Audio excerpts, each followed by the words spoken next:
keep being told don't keep your crypto anywhere but a hard wallet due to if systems get hacked, cyber attacks, it would be frozen everywhere else. What does that look like for DWP? If Anchorage is hacked, you have a whitelisted wallet. The only place that they can send that crypto back to is your cold wallet. Like, you're the only person that whitelists whatever wallet you're going to be able to send to. It's a 24-hour release.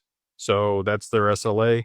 It obviously most of the time happens much faster than that. Okay. But there's a lot of security protocols and checks before we dole it back out, even to that whitelisted wallet. We don't want you to be under duress. We don't want you to be in a position where somebody's going to take it from you if we send it back there. So we'll call and ask some questions. It's kind of like the bank when you want to send a wire or do something. They're like, well, what's this for? And they call you. But it's also at the same time, like, if somebody did hack your account and they were trying to like take your stuff, you're probably glad that they're doing that. So that's kind of what we do. It's a multi-sig process to remove the assets, but we can send them back at any time whenever you want them. We'll call and verify that it's you and make sure that we're good and you're not, being held at gunpoint or something. And then, we'll send it back. And like I said, even if it's hacked somehow, the only place they can send it back to is your own cold wallet. Now, I will talk about this though. Anchorage is bankruptcy remote. So what does that actually mean? You are never a creditor of Anchorage. They have a separate entity from their exchange and their brokerage desk and all the other operations that they do. That's the custody aspect. It's Anchorage Digital. If they had a bankruptcy, they would still have to go through bankruptcy.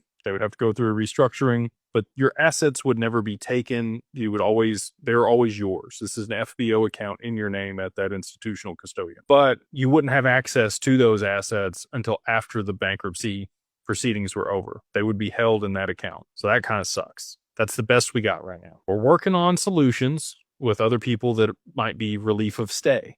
So what does that mean? Well, relief of stay is where another trust bank would step in same day and there would be continuity to your account. So you would never miss a beat, even if, whatever the large bank was went out of business. That's relief of stay versus bankruptcy remote. And we want to be able to distribute these assets across multiple custodians. So that's something we're working on over the next 12 months to be able to diversify risk across multiple custodians that all have the credentials and the standards that we have for institutional custody.